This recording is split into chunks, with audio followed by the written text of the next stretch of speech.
मान लीजिए आपकी क्लास में दो स्टूडेंट है, राम और श्याम। राम और श्याम दोनों को ही एग्जामिनेशन में एक जैसे परसेंटेज आते हैं, दो लगभग 70-70% के आसपास मार्क्स लेके आते हैं, लगातार लेके आते हैं। लेकिन क्या दोनों के सेम मार्क्स लाने का मतलब ये हुआ कि दोनों ही एक ही कंसिस्टेंट वाले स्टूडेंट हैं? देखा जाए तो राम हर बार 60, कभी 60 लेके आता है, कभी 61 लेके आ जाता है, कभी 80 लेके आ जाता है, कभी 75 लेके आता है, इसके आसपास मार्क्स लेके आता है। लेकिन श्याम कभी 90 लेके आ रहा है, तो कभी 30 लेके आ रहा है, कभी 40 लेके आ रहा है, तो कभी 95 लेके आ रहा है। अब यहाँ पर दोनों को ही मार्क्स लेने का तरीका अलग है। एक लगातार कंसिस्टेंट है 60 और 80 के बीच में, 70 के बीच में, और एक कभी 40 होता है किसी सब्जेक्ट में, किसी में 90 होता है, मतलब कंसिस्टेंसी थोड़ी कम है। तो जवाब ये है, तो ये कंसिस्टेंसी का लेवल है, ये पता कैसे करेगा कि कौन स्टेबल है, राम है या श्याम है? इसका जवाब देता है दैट इज प्रमाप विचलन के गुणांक, यानी कि विचरण गुणांक। इससे पहले आपने प्रमाप विचलन को कैलकुलेट करने का तरीका सीखा था, और आज हम प्रमाप विचलन और विचरण गुणांक दोनों के बारे में पता करेंगे, ताकि पता चले कि दिए हुई है सीरीज में कौन सा सीरीज ज्यादा स्टेबल है और ज्यादा रिलायबल है। ये ठीक वैसा ही है, कुछ है जैसे दो प्लेयर अगर क्रिकेट खेलते हैं, एक 60-70 बनाता रहता है, स्कोर करता रहता है, और एक प्लेयर आता है, कभी आता है आउट, 0 पे आउट, कभी आता है 100 बना देता है, कभी आता है 10 पे आउट, कभी आता है 90 बना देता है। लेकिन दूसरा प्लेयर है 60-70 बनाता रहता है। तो आपके हिसाब से इन दोनों ही प्लेयर में ज्यादा रिलायबल कौन है, 0 और 100 वाला, या फिर लगातार 60-70-80-90 रन बनाने वाला? इस चीज का जवाब देता है विचरण गुणांक। तो विचरण गुणांक कैसे कैलकुलेट करते हैं, इस चीज को आप इस वीडियो को पूरा देख के पता कर पाएंगे, और बिल्कुल आसान तरीके से, क्योंकि यहाँ पर कुछ फार्मूले हैं, कुछ ट्रिक है, जिसके थ्रू ये और ज्यादा आसान हो जाता है। बने रहिए लास्ट तक। तो यहाँ पर सबसे पहले तो हमें समझना है कि आखिर विचरण गुणांक होता क्या है। क्यों? क्योंकि प्रमाप विचलन के बारे में तो ऑलरेडी पता कर चुके हैं। विचरण गुणांक के बारे में सबसे पहले प्रयोग किया था कार्ल पियर्सन ने, और कार्ल पियर्सन ने कहा कि जब दो या दो से अधिक श्रेणियों के बीच में उसके डेविएशन की तुलना करते हैं, तो तुलना करने का जो गुणांक आता है, उस गुणांक को विचरण गुणांक के नाम से मानते हैं। इसको तो कोफिशिएंट ऑफ वेरिएंस बोलते हैं, कोफिशिएंट ऑफ वेरिएंस। तो यहां पर विचरण गुणांक कैलकुलेट करने के लिए हमें सबसे पहले चाहिए, ये क्या है बेटा? ये है आपका प्रमाप विचलन। हमें चाहिए प्रमाप विचलन, और ये क्या चीज है? ये है माध्य। मतलब प्रमाप विचलन को माध्य से भाग करके 100 से गुणा कर देंगे, तो हमें विचरण गुणांक की प्राप्ति होगी। मतलब यहाँ पर हमें एक्चुअल मीन निकालने की जरूरत है, और यहीं पर बच्चे सबसे ज्यादा कंफ्यूज होते हैं कि प्रमाप विचलन को डिवाइड किससे करें और मीन कैसे निकाले। चलिए ये जो कंफ्यूजन है उसको दूर कर देते हैं। यहां पर क्वेश्चन कुछ इस तरह से एग्जामिनेशन में पूछा जाता है, और बच्चे कंफ्यूज भी बहुत ज्यादा आते हैं कि करे तो करे क्या। दूसरा कंफ्यूजन ये है कि मीन किस मेथड से निकालें। तो यहां पर और जो स्टैंडर्ड डेविएशन निकाला जाता है वो कौन से मेथड? नॉर्मली क्वेश्चन में कुछ नहीं कहा जाता है, तो आप हमेशा स्टैंडर्ड डेविएशन का शॉर्टकट मेथड यूज करोगे। शॉर्टकट मेथड का मतलब होता है, यहां पर हम स्टैंडर्ड डेविएशन निकालने का फॉर्मूला लगाएंगे, under root summation F D X square upon summation F minus bracket summation F D X upon summation F का होल स्क्वायर, ये वाला फॉर्मूला लगाएंगे। अब हमारे इस फॉर्मूले को अप्लाई करने के लिए हमें क्या चाहिए? dx चाहिए, और dx निकालने का फॉर्मूला होता है x माइनस ए। तो x निकालो, तो यहां पर हमारे पास हो गया ci, ये हो गया f। अब निकालेंगे x का मतलब मिड पॉइंट। लेकिन जो विचरण गुणांक का फॉर्मूला क्या बताया था हमने, यहां पर कोफिशिएंट ऑफ वेरिएंस का फॉर्मूला होता है स्टैंडर्ड डेविएशन अपॉन मीन। मतलब मीन भी चाहिए, और मीन निकालने के लिए हम फॉर्मूला यूज करेंगे mean equal to A plus summation F D X upon summation F multiply by I. दोनों के लिए लगभग सेम डेटा है, तो चलो सबसे एक काम करते हैं, सबसे पहले मीन निकाल लेते हैं, आसान रहेगा। तो x निकालो, x का मतलब मिड पॉइंट। 0 और 10 का मिड पॉइंट क्या होता है? यहाँ पर 5। सबके बीच 10 का डिफरेंस है, तो ये हो गया 5, ये हो गया 15, ये हो गया आपका 25, ये हो गया 35, ये हो गया 45, ये हो गया 55 एंड 65, और लास्ट में हो गया 75। x आ गया। जैसे ही x आ जाएगा, यहां से हम निकालेंगे dx। और dx इक्वल टू होता है हमारे पास x माइनस ए। अब a चाहिए इसके बीच का, 1 2 3 4 5 6 7 8 टाइम है, तो यहां पर हम बीच का जो x मानेंगे हम मान लेते हैं 35 को। 35 दोनों में से अब 35 को मान लेते हैं, बेटर है। 35 को मानेंगे तो 5 में से 35 माइनस कर देंगे, ये जगह माइनस का 30 माइनस का 20 माइनस का 10, ये हो गया 0 10 20 30 और यहाँ हो जाएगा 40, राइट। dx आ गया।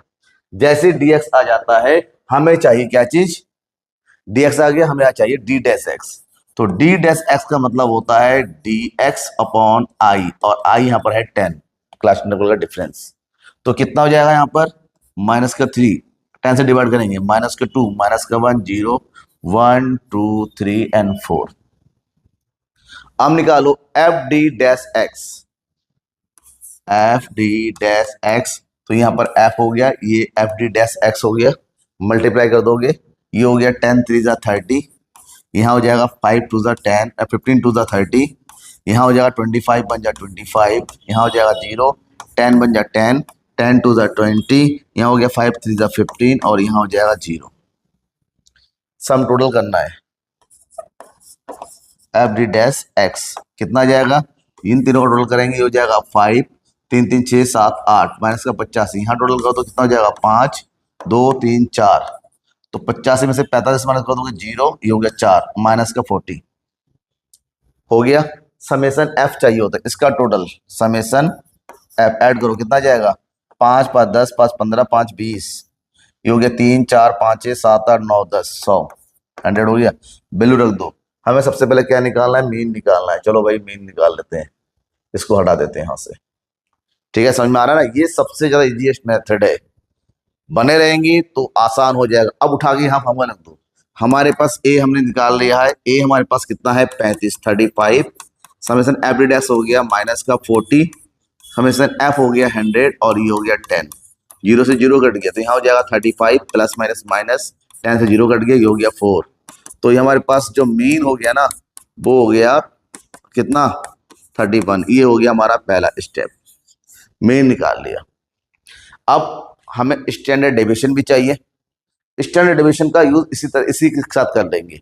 अब स्टैंडर्ड डेविएशन का फॉर्मूला हो जाएगा हमारे पास यहाँ पर standard deviation equal to under root, क्योंकि यहाँ पर डी डैश निकाल लिया है तो हम कह रहे हैं summation F D square upon summation F multiply bye summation F D dash x जो है वही लेंगे, समेसन अलग से कुछ निकालने की जरूरत नहीं है, यहाँ पर मल्टीप्लाई कर देंगे हम आई से। ये तो हमारे पास है, ठीक है। अब हमें चाहिए एफ डी स्क्वायर, ये हो गया डी डैश एक्स, इसको स्क्वायर कर दो, ये हो जाएगा डी डैश एक्स स्क्वायर, इसका स्क्वायर करेंगे 3 का स्क्वायर करेंगे 9, 2 का करेंगे 4 1 0 1 4, यहाँ हो जाएगा 9 और यहाँ हो जाएगा हमारे पास 16, ठीक है। अब एफ और डी डैश स्क्वायर निकालेंगे तो ये हो जाएगा एफ डी डैश का स्क्वायर, ठीक है। और स्क्वायर ऑलरेडी कर चुके हैं तो एफ का मतलब तो 10 9 जा 90, ये जा 15 4 जा 60, फिर कितना हो जाएगा यहाँ पर 25 बन जा 25, यहाँ कितना हो जाएगा 25 0 का 0, यहाँ हो जाएगा 10 बन जा 10, यहाँ हो जाएगा 10 4 जा 40, ये 10 है, और यहाँ हो जाएगा 9 5 जा 45 और लास्ट में है 16 0 का 0। अब इसको ऐड कर दो, इसको ऐड करने से आएगा summation F D dash x square, तो इसका टोटल करेंगे तो कितना आ रहा है, देखो यहाँ आ रहा है 5 5 10 का सिफर हासिल 2 1 9 1 10 16 16 17 18 18 19 19 और 8 होता 27 270, कितना आ गया 220। अब इसका यूज करना है किसके लिए, हमें निकालना है यहाँ पर स्टैंडर्ड डेविएशन। अब सबको यहाँ लग दो, यहाँ हो गया। अब देखो क्या क्या दे रखा है, देखिए हमारे पास एफ डी स्क्वायर हमने निकाल लिया, कितना हो गया 270, समेसन एफ कितना हो गया 100। बिल्कुल इजी हो गया ना क्वेश्चन, इजी क्वेश्चन होता है, ठीक है। ज्यादा प्रॉब्लम यहाँ पर क्या दे रखा है, यहाँ पर होता है माइनस, मैंने मल्टीप्लाई कर दिया सॉरी, यहाँ पर माइनस होता है, माइनस हो गया। यहाँ पर हम रखेंगे एफ डी एक्स जो पहले हम निकाल चुके थे, कितना हो गया माइनस का 40 अपॉन 100 की पावर 2 मल्टीप्लाई बाई यहाँ पर कितना हो गया 10, आई का मतलब हो गया 10। सॉल्व करो, 0 से 0 कट गया, यहाँ कितना आ जाएगा, यहाँ हो जाएगा 10 से डिवाइड करेंगे ये हो जाएगा 2.7 माइनस इससे ये कट गया। अब कितना आ जाएगा यहाँ पर, ये हो जाएगा हमारे पास 10 से डिवाइड करेंगे माइनस 0.4, इसको निकालेंगे, इसको हो जाएगा प्लस में ये हो जाएगा, इसको निकालेंगे 0.16 हो गया। अब इसको निकालेंगे अंडर रूट मल्टीप्लाई बाय 10।